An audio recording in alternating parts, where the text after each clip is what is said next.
Saudações a todos, meu nome é La Trindade, esse é o Resenha Oculta e hoje nós vamos falar sobre Maria chorou aos pés de Jesus. Esse livro foi escrito por Chester Brown, publicado no ano de 2017 pela WMF Martins Fontes. Contém 283 páginas divididas em duas partes. Bom, acho que antes da gente começar a tratar especificamente do tema desse livro, né? Não só apenas do tema, mas do conteúdo em si, eu acho importante eu fazer um comentário aqui, porque naturalmente esse é um tema sensível para algumas pessoas, né? Então, que fique bem claro que o tema aqui é prostituição, né? É sexo, que eu particularmente, Alan, eu não tenho qualquer tipo de conceitualização moral envolvendo esse tipo de profissão.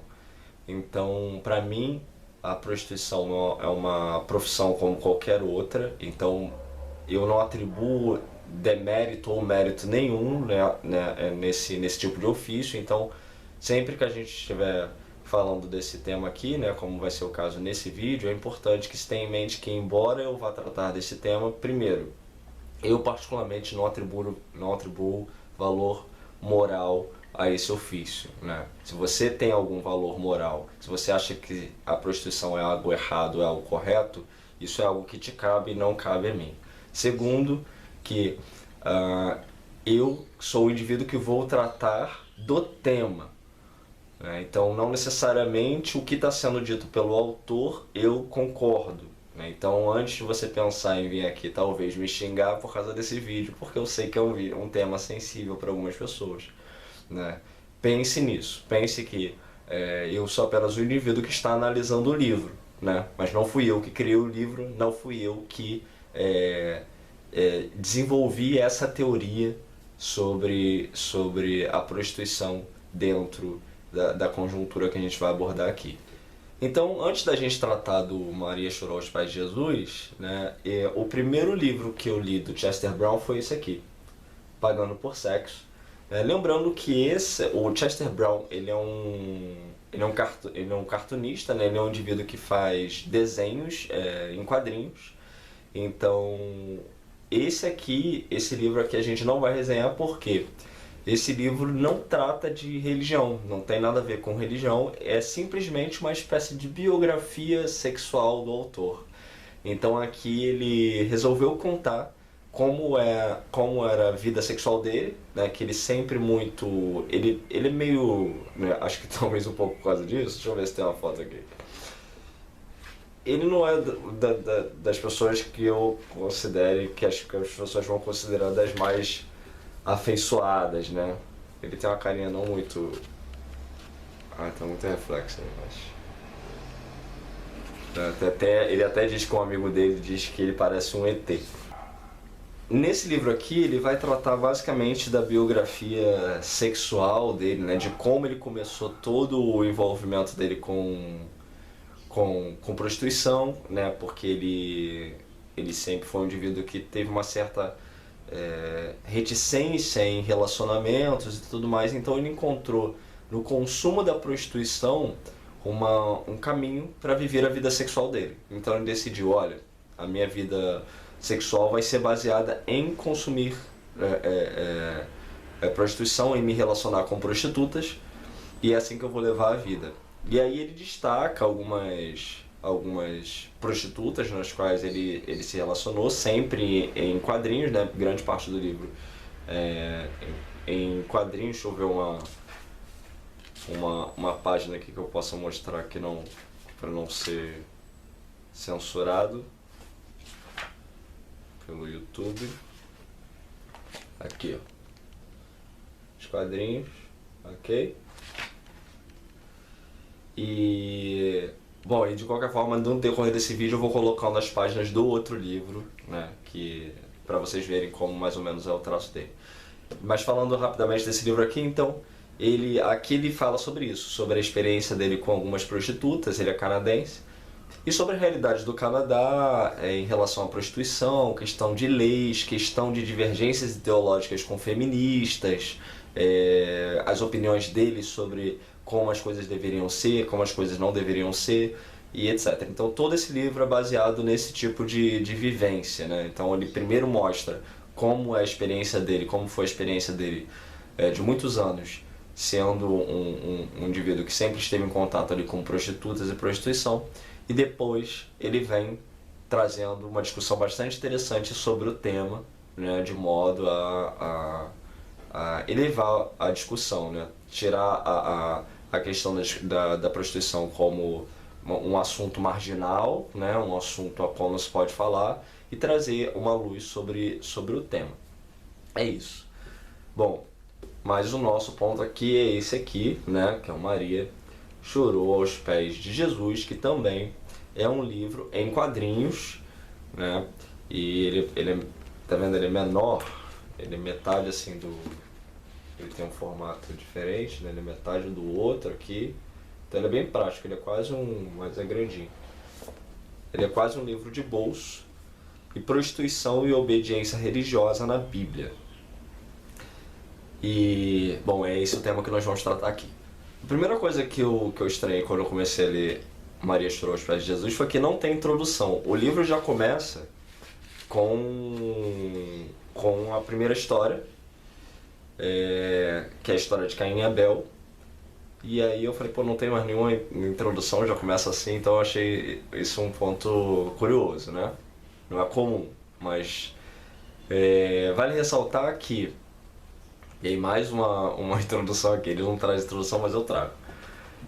As histórias apresentadas aqui, elas não necessariamente vão ter uma fidelidade absoluta ao contexto bíblico conforme a Bíblia comum que a gente encontra no meio cristão e etc. A Bíblia aceita, né? Porque lembrando que a Bíblia ela foi composta por vários livros, né, que existiam desde o começo da era cristã. Alguns livros foram selecionados para compor o que a gente chama de Bíblia Sagrada. Mas nem todos esses livros que existiam na época foram aceitos pelos cristãos, né, que resolveram criar esse cânon, e algumas coisas foram mudadas, né? Então vale ressaltar que todas as histórias aqui, elas têm um fundamento em livros cristãos, mas não necessariamente na versão aceita pelos cristãos hoje em dia. Então isso vai ficar um pouco vago da maneira como eu estou falando agora, mas eu vou citar especificamente um exemplo para vocês entenderem melhor. Então basicamente é isso. Então não pense que porque ele tratou uma determinada história como tendo uma relação com prostituição, que ele inventou isso. É porque na verdade no fundamento, nos textos originais existe essa referência, isso depois foi modificado, ok?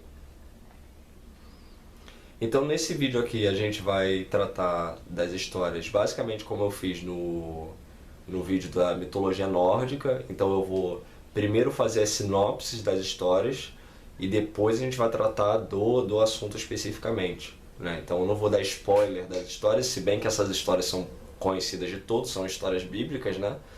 Mas tem gente que nunca leu a Bíblia e tudo, tem gente que não conhece, ou tem pessoas que talvez venham ter interesse em comprar o livro, então fica mais interessante que eu não conte o resultado de todas as histórias, né? Mas isso não vai interferir aqui no nosso assunto. Então chegamos à primeira história, que é Caim e Abel. Javé, que é então o Deus lá retratado em Gênesis, ele manda que os três apenas plantem, que três são esses, né? Adão, Caim e Abel. Mas Abel percebe que plantar dá muito trabalho, então ele resolve fazer como os leões. E ele então resolve comer carne, né? Matar as ovelhas e comer a carne delas. Já Caim é obediente ao pai, Adão, e a Javé, o Deus. Os dois irmãos fazem então oferendas a Javé. Abel então oferenda carne ao Deus, enquanto Caim oferenda a colheita, conforme tinha sido aquilo que Javé tinha pedido no começo de tudo. Porém, Javé rejeita a oferenda de colheita de Caim.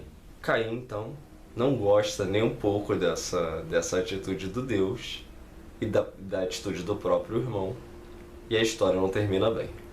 Segunda história, Tamar. Casado com Tamar, morre. Judá obriga Onã a casar com ela, mas ele sempre interrompe o coito, ou seja, sempre na hora que ele está transando com ela, ele ejacula fora, porque ele quer ficar com a herança do pai só para ele. Onã morre. Selá, o outro filho, é muito novo para casar, né?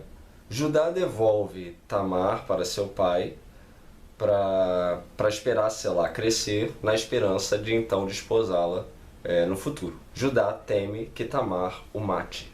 Tamar então engana Judá para benefício próprio. A história de Raabe. Naate e Abade, quando estavam saindo da cidade, encontram Raabe, se interessam por ela e resolvem contratar seus serviços. Mas eles estavam sendo seguidos pela cidade, eles eram espiões. Raabe os salva, os guardando dentro de sua própria casa. Quando os israelitas, aliados dos dois, invadem a cidade, Raabe então recebe sua recompensa. A história de Ruth. Marido e filhos de Noemi morrem depois de 10 anos de casados. 10 anos os filhos casados. Noemi volta com Ruth, uma das esposas, para Judá, mas ela é uma moabita e por isso é discriminada por todos. Ruth, sempre dedicada a Noemi, pede permissão para colher alguns restos na plantação de Boaz. Ele permite e admira sua dedicação. Noemi então diz que Ruth deveria seduzir Boaz para tentar ter uma vida melhor. A história de Betsabá. Davi se interessa por Betsabá. Ela é casada com Urias, mas reclama que ele não a procura. Davi então transa com Betsabá e a engravida. Davi então faz de tudo para que Urias deixe o campo de batalha e vá se deitar com Betsabá, para que Urias pense que o filho é dele e não de Davi. Mas Urias é muito fiel a Davi e se recusa a largar o campo de batalha para ir se deitar com sua mulher. Davi então resolve tomar uma atitude mais drástica. Maria, mãe de Jesus. José tem ouvido rumores sobre a conduta de Maria. Alguns dizem que ela não tem lhe sido fiel. Maria então revela para José que está grávida. José fica um pouco pensativo sobre a situação, se deveria abandoná-la, já que considera que ela o tenha traído, ou se deveria casar com ela e depois se separar, de modo a não causar escândalo na comunidade. Um anjo, porém, enviado por Deus, diz que José tem que se casar com Maria mesmo assim, ter o filho junto com ela, a qual chamará de Jesus. A parábola dos talentos.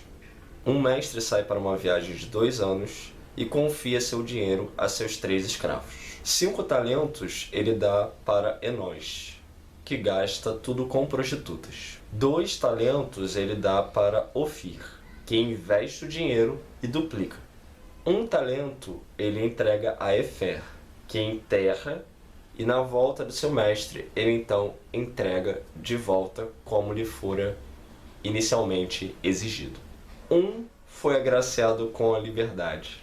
Os outros 2 não tiveram um fim tão interessante.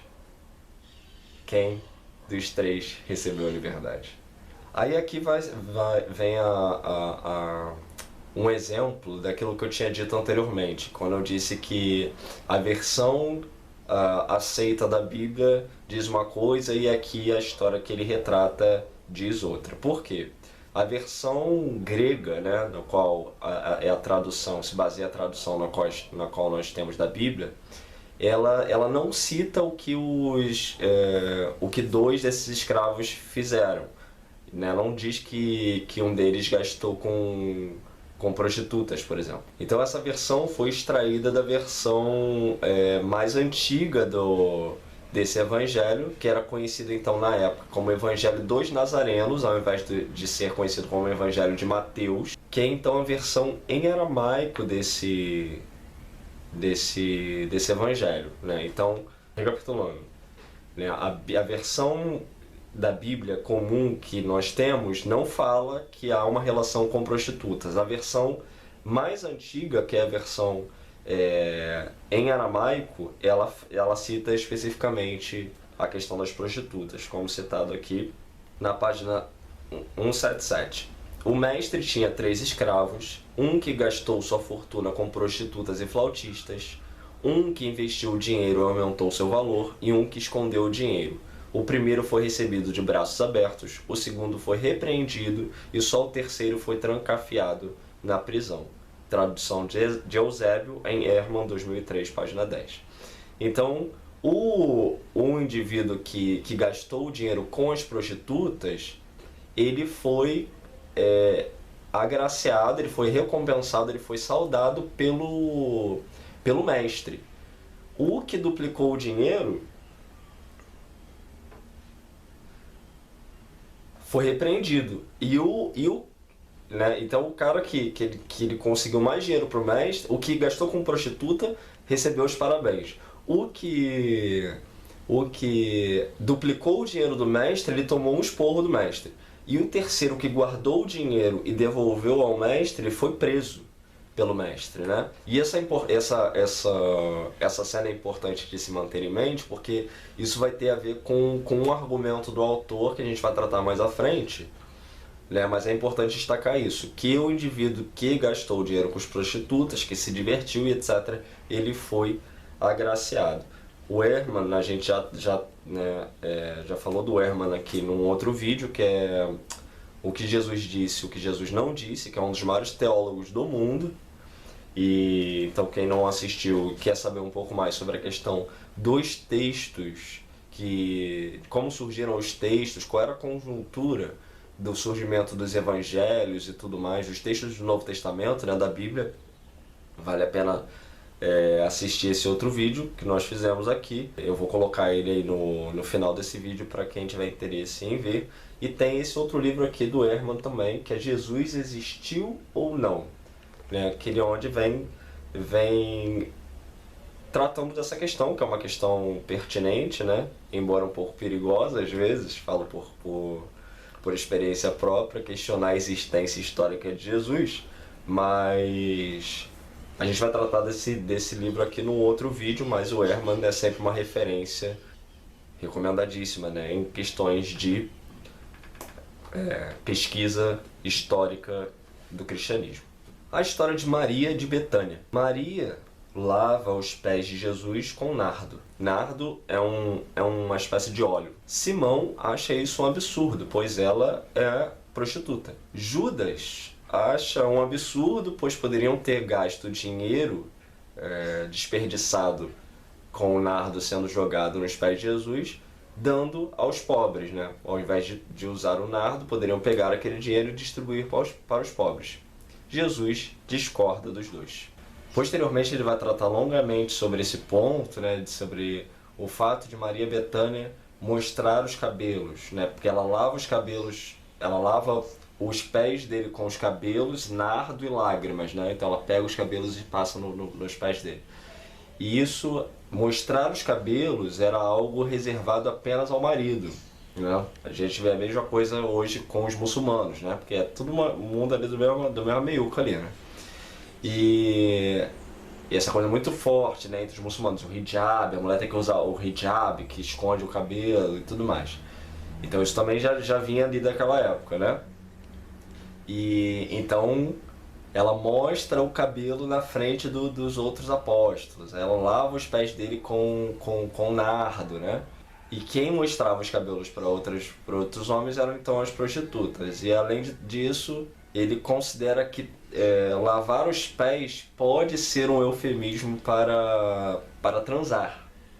Então se tu for visualizar a cena aqui, fica algo, né, um tanto quanto diferente do relato, né? Se mostrar os cabelos era uma atitude de prostituta e se lavar os pés pode ser um eufemismo para transar, logo Pode ser que Jesus estivesse transando com ela na frente dos apóstolos? Não sei. Mateus. Mateus se vê num dilema sobre como falar sobre Maria e seu ofício de prostituta. Ele pensa em seu evangelho e em como escrevê-lo. Então, ele encontra uma menina que o inspira. A partir dela, decide então criar uma genealogia de Maria, na qual indica várias prostitutas anteriores, que então indicariam que Maria também assim o era. O filho pródigo. O filho mais novo pede a herança do pai ainda em vida. Vai embora e gasta tudo com prostitutas.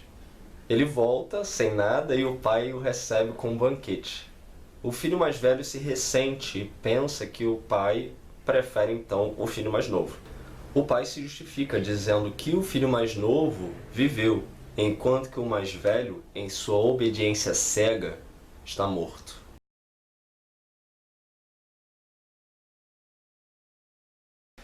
Bom, essas são então as histórias retratadas em quadrinhos por ele. E o motivo para ele ter selecionado essas histórias a gente vai ver e vai entender agora no pós-fácil, que é onde ele então vem desenvolvendo a sua teoria sobre todo esse contexto de prostituição e virgindade. Bom, aqui ele esclarece que toda essa ideia dele ter feito esse livro em quadrinhos, né, surgiu a partir da leitura de um livro chamado The Illegitimacy of Jesus, ou A Ilegitimidade de Jesus, né, numa tradução livre e literal, no qual a autora ela vem justamente contestando toda essa questão da virgindade de Maria, né, e toda essa coisa que se criou em torno dessa mulher então que seria a mãe de Jesus, e todos esses argumentos de que ela teria concebido Jesus não através do coito com José ou com qualquer outro homem, mas através, né, de uma inserção divina, digamos assim. Ela vem contestando isso justamente baseada nessa ideia. Qual é a ideia? De que, e o autor vem quadrinizar isso, né, de forma resumida, obviamente, de que Mateus, né, em seu evangelho, ele quis justamente expor isso. Mas como a comunidade cristã seria muito sensível a tudo isso, né, e isso poderia ser algo que prejudicaria o próprio desenvolvimento do cristianismo, lembrando que a questão da prostituição sempre foi um tabu entre os judeus, coisa que a gente não vai encontrar necessariamente nas culturas que viviam ao redor deles ou que eles viviam ao redor, né, dentro do paganismo. A questão do sexo muitas vezes não era algo problemático como é para essas pessoas, né, não era algo pecaminoso como é para essas pessoas, e muitas vezes a prostituição também não. Lembrando que muitas vezes a prostituição era algo sacralizado dentro de algumas religiões pagãs. Era uma forma de cultuar a deusa, né? Então, o que fica sempre muito visível para mim é que muitas das ideias dos judeus, né, e os cristãos vão herdar isso, elas são sempre maneiras de negar as ideias pagãs. Então o que os pagãos fazem, nós faremos o contrário, na tentativa de criar uma identidade. E talvez essa questão da prostituição também esteja enquadrada nesse contexto. Então isso para a comunidade judaica, né, e consequentemente cristã, era algo muito negativo, né, ter uma mulher prostituta como sendo a mãe de Deus, né? Daquele que viria a ser considerado Deus. Então, como que Mateus iria expor isso? Então, ele usou de uma artimanha, né? De algo que não era comum, que era trazer genealogias femininas. O que isso significa? Geralmente, dentro do contexto judaico, você vai ter uma genealogia masculina. Fulano, que era pai de Ciclano, que era pai de Beltrano, e etc, etc. Então, os indivíduos que são citados na questão familiar vão ser sempre os homens. Mateus quebra esse padrão e aí coloca, então, essas mulheres como sendo então da genealogia de Maria, destacando essas mulheres, né? Que mulheres são essas? Tamar, Raabe, Ruth e Betsabá, né? Que então, de uma maneira ou outra, se relacionariam com a questão da prostituição, algumas diretamente, como é o caso de Raabe, mas algumas ali vão ter discussões, etc. Mas lembrando que o autor, aquilo que eu falei lá no começo, o autor vai se basear em textos, né, para justificar esses argumentos, etc. Então isso seria uma maneira sutil de Mateus dizer, olha, eu não posso dizer que Maria é prostituta diretamente, então eu vou colocar aqui algumas prostitutas que vieram antes dela, que fazem parte da família dela, para vocês entenderem que ela também era uma prostituta, e que essa história de que Jesus nasceu de Deus, etc., era apenas uma maneira de burlar esse fato, né? Porque na verdade ela teria isso como ofício, então ela não sabia quem era o pai de Jesus, e aí José teve que casar com ela do mesmo jeito, então ficou-se essa história aí de que que ele foi concebido, etc. Ela engravidou de Deus. Aí sobre essa questão, né, da legitimidade de Jesus, etc., ser um bastardo ou não, blá blá, ele fala assim na página 222, que é uma referência a um dos quadrinhos, né, do porquê que ele resolveu então desenhar dessa forma e trazer esse argumento, né. E aí o contexto é o seguinte: Jesus volta à sua cidade natal e seus ensinamentos são rejeitados pelo povo de lá, que diz, não é este o carpinteiro, o filho de Maria? E aí John Shelby Spong observa que designar Jesus filho de Maria, como se fez nesse texto de Marcos, era algo muito fora do comum. Marcos nunca citou José. Pode ser uma alusão à possibilidade, ou mesmo à probabilidade de que Jesus era conhecido em Nazaré como filho ilegítimo. Um princípio jurídico judaico considerava o homem ilegítimo quando chamado pelo nome da mãe, embora não exista prova de que esse princípio fosse válido no século I. É evidente que esse texto incomodou a antiga igreja, pois foi alterado substancialmente quando Mateus incorporou essa parte do Evangelho de Marcos ao seu, Mateus 3,53. Teria essa alteração proposital e observável sido feita sem motivo? Seria, quem sabe, uma calúnia quanto ao caráter de Jesus? Por que alteraram o texto, então? Aí fica essa coisa em aberto, né? Mais um elemento, então, que, mais uma vez, o autor se baseia em textos e uma conjuntura, né? O que não torna a argumentação dele pueril, né? Não é algo assim totalmente fora da realidade, as elucubrações. Pode ser algo que não seja real. Pode ser que Maria não fosse prostituta, ok. Mas existem linhas possíveis para se chegar, linhas fundamentadas, né, em textos, em pesquisa histórica, etc., para embasar esse argumento. E nesse ponto, também vem essa questão anterior que eu coloquei, né, que os judeus eles viviam ali paralelo com as comunidades pagãs. Então, o que a gente vai ter o que o autor vai sugerir é justamente também essa possibilidade de que Maria, e aí já é um outro ponto, né? já indo para um outro caminho, que Maria pudesse então ser uma sacerdotisa que cultuasse a deusa, né? Então, na verdade, ela não fosse uma prostituta comum, mas uma mulher dada ao ofício religioso da prostituição. Então, o primeiro argumento do autor é esse, de que Maria era, na verdade, prostituta, né?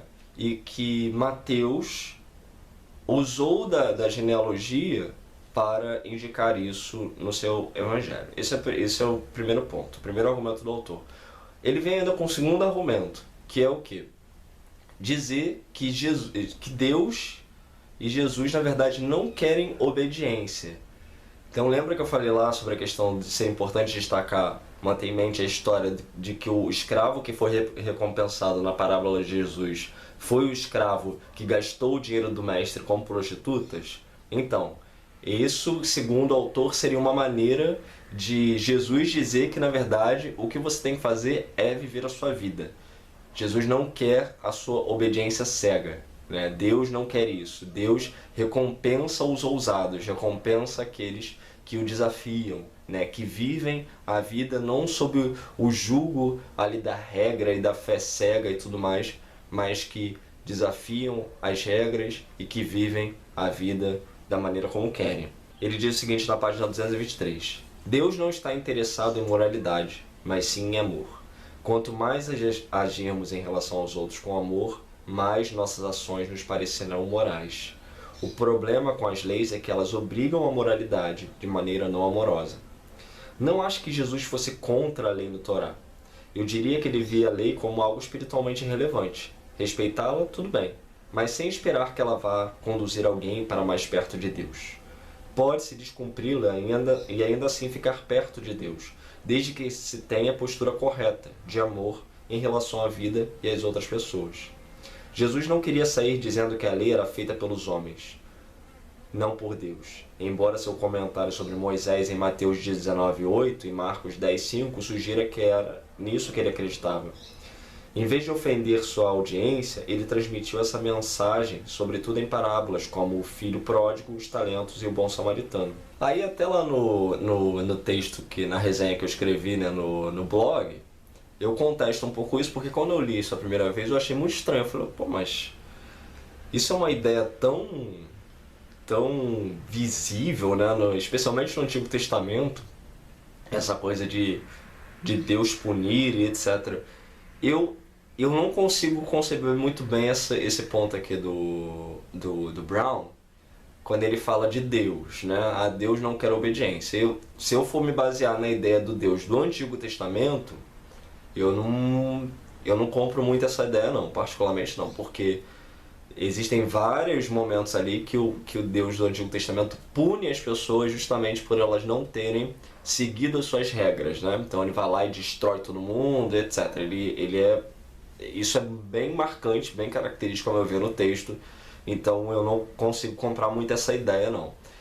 Porém, no que tange Jesus, esse é um ponto que eu destaco lá na resenha escrita, né? Que eu falo, não, mas se Jesus não quer obediência, né, atrelado a Deus, aquela passagem, então, só para citar um exemplo, né, a passagem lá da adúltera, né, que ia ser apedrejada, então não faz sentido. Por quê? A mulher ia ser apedrejada e ele diz que atirai a primeira pedra, né, quem não tem pecado, etc. E as pessoas saem e ninguém apedreja a mulher, porque o adultério era um crime punível com apedrejamento. E aí eles conversam ali, né? Ele conversa com a mulher e etc. E ele pergunta se alguém condena ela, aí não tem ninguém, então ele diz, vai e não peques mais, né? E aí isso seria, então esse ponto é importante destacar, vá e não peques mais, ou seja, ele considera o pecado e diz ainda que ela não tem que pecar de novo, ou seja, ela não tem que adulterar de novo, né? Porém, né, e aí isso contestaria o argumento do Brown aqui, dizendo, olha, não, Jesus quer que as pessoas sigam regras sim, né? Ele não tem essa história de que é oba-oba, você pode fazer o que quiser, não. Ele está dizendo, vai e não peque. Porém, essa história é contestada pelo Ehrman, né? Não nesse livro aqui, mas não sei se aqui também, porque eu ainda não terminei de ler esse livro, mas no outro livro dele, ele diz que essa história da adúltera é uma história que foi acrescentada posteriormente. Então isso não consta nos originais, né? Então isso na verdade pode nunca ter existido. E aí vem a questão, se isso nunca existiu, então se pegar as outras falas de Jesus e a conjuntura de Jesus, etc., talvez isso aqui que o Brown está falando possa fazer algum sentido, de que Jesus era um cara que dava então liberdade para as pessoas e que achava que as pessoas deveriam viver as suas vidas, etc., independentemente da forma como elas quisessem, né? E aí ele vai fazer esse paralelo, dizendo que, na verdade, o indivíduo que é o grande carrasco, né, carrasco, palavras minhas, tá? O cara que é o focado ali na palavra, no jugo, etc., na frieza, né, da regra, é Paulo. E aí sim, nesse ponto não vou concordar de todo com o Brown, mas eu vou considerar isso, porque para mim existe uma diferença muito grande entre Paulo e Jesus, né? Jesus me parece um cara muito mais tranquilo em relação a tudo, enquanto Paulo é o cara que vai restaurar algumas coisas do Antigo Testamento e vai realmente transformar o cristianismo numa religião mais regrada, né? Mais focada numa certa frieza do que naquele amor todo que Jesus fala. Então fica essa coisa assim em aberto. Mas esse é o argumento do Brown. Então, recapitulando. Primeiro Maria era prostituta. Segundo, Deus barra Jesus não quer a sua obediência cega. Ele quer, na verdade, que você viva a sua vida, porque Deus recompensa então os ousados. Sobre essa questão de obediência, né, ele vai trazer também aqui uma história adicional, que é a história de Jó, em quadrinhos também, mas fica na parte das notas, etc., do pós-fácil. E que Jó, então, né, é usado como grande símbolo, né, de obediência e tudo, porque ele passou por vários perrengues, etc., e manteve-se fiel na sua fé, né? E aí tem uma frase até muito icônica que eu acho, né? Que é uma frase da mulher de Jó, que ela fala, né, no alto da sua revolta, ela fala: amaldiçoa teu Deus e morre, né? E eu acho isso ficou muito marcado para mim na leitura da Bíblia. Bom, e aí sobre essa questão dessa obediência, né? Eu estava esses dias com o Cassiano Camilo, e aí nós estávamos conversando dentro do táxi, e aí falando sobre essa questão, né? Falando sobre rosacrucianismo e cristianismo, etc. E aí, como acontece corriqueiramente quando a gente sai e fala sobre esses assuntos, o taxista, ele falou assim: não, desculpa me intrometer na conversa de vocês, etc. E aí eu estava falando justamente sobre Jó, que é sobre a questão de Jó, da história de Jó, talvez não trate de um personagem real. Existe uma discussão em cima disso, né? Uma discussão teológica que Jó seria uma fábula, né? Jó talvez nunca tenha existido, que alguém escreveu, não sabe quem escreveu aquela história ali, a história foi acrescentada na Bíblia, mas ninguém sabe quem é o autor, etc. E pela estrutura do texto, né, alguns teólogos vão considerar que Jó nunca existiu, que seja uma fábula, tenha sido usado apenas para representar essa questão da devoção e da obediência e tudo. E aí o taxista falou assim: não, mas você falou aí que Jó nunca existiu. Aí eu falei isso, né? Eu falei: não, existem alguns teólogos que dizem que ele pode nunca ter existido, etc. E aí ele falou: mas Jó era a única referência que eu tinha de fé, né? Que, né, eu não sou muito religioso e tudo, minha mulher briga comigo, e Jó era o cara ali que eu tinha como um exemplo e etc. E aí ele ficou meio frustrado assim, com a ideia de que Jó talvez não tenha existido, né? Mas é engraçado, né? Porque a, a história, né, ela serve para falar sobre obediência, né? Sobre devoção e etc. Deveria ser irrelevante para a pessoa se Jó existiu ou não, né? O que vale, acho que ali é a ideia, o conceito da coisa, a questão da persistência e tudo. E ele ficou meio frustrado, assim, então nós vimos e tudo, conversamos no final das contas. Eu falei: não vai falar isso em casa pra tua mulher, senão, né, você já não tá bem na fita com ela em relação ao teu aspecto religioso. Se falar isso então, que agora você perdeu a fé por causa disso, então é mesmo que vai complicar lá em casa. Chegamos então à conclusão.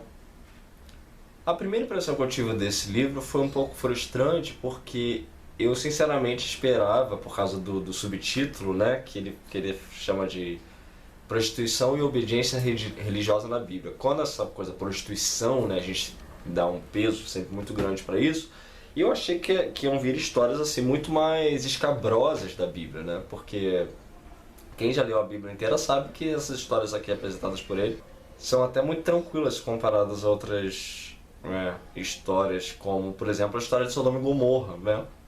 Que embora as pessoas foquem só nessa coisa, né, da homossexualidade, que não sei o quê, que a cidade foi destruída por causa da homossexualidade, as pessoas param ali. Mas não falam, por exemplo, as filhas de Ló embebedaram ele para transar com ele depois, né? Engravidaram dele. Ou seja, o caso de incesto, né? E o Deus de Israel lá fez vista grossa para isso. Mas quando tu realiza então que o foco do livro é prostituição no sentido literal, né? E até do entendimento moderno do que seja, né? Uma mulher indo pra cama com um homem por dinheiro. Então essa questão, né, faz sentido, né? Faz sentido a organização que o autor deu. Ele não quer aqui tratar das excentricidades bíblicas, mas o foco dele é traçar uma linha de pensamento argumentativa no qual embase essa ideia, né? E eu acho que um ponto final interessante sobre o livro, né, é pensar sobre essa questão toda cristã, né? O quanto de disse-me-disse tá envolvido em tudo isso.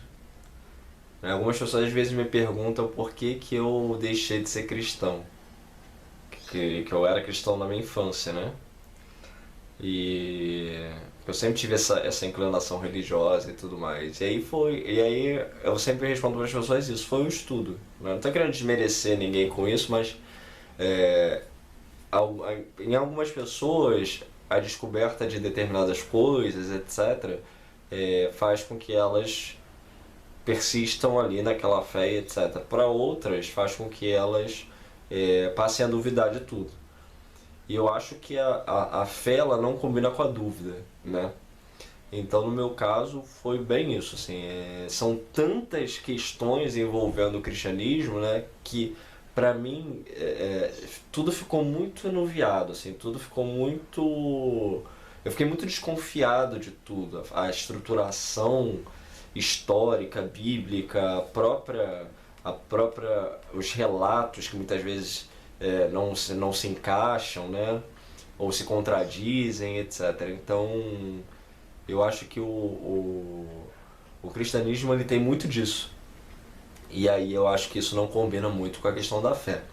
Mas, no final dos contos é isso, são elucubrações, né? Eu acho que o livro ele é bastante interessante e eu acho que se você tirar o preconceito, né, sobre ser algo, diminuir ou elevar alguém, ou em outras palavras, imaginar por um segundo a possibilidade de que o que o autor está trazendo aqui seja real. Se você tirar o viés moral, né, o viés julgador da questão, né, fica a pergunta, que diferença faz? Né, que diferença faz se Maria era prostituta ou não? Né? Eu acho que quando a gente começa a tirar o preconceito, né, das nossas mentes, etc., né, se você for um cristão, por exemplo, se ela era prostituta, mas ela deu luz àquele indivíduo que você chama de Deus, né? Então, isso faz diferença, né? No final das contas, eu acho que não deveria fazer, mas é uma opinião minha, né? Mentes outras podem ter opiniões outras, acho que cada um sabe aquilo que é melhor para si, em questão de pensamento e tudo mais, mas eu acho que ninguém deveria se fechar a ouvir opiniões e argumentos, acho que é isso que o autor traz. Eu acho que ele traz argumentos, né, sobre o pensamento dele, assim como o livro no qual ele se baseia para fazer essa história em quadrinhos. Então, para quem tem uma inclinação mais teológica, né, de pesquisa, etc., fica aí uma possibilidade de pesquisa também. Muito obrigado pela sua atenção até aqui e até a próxima.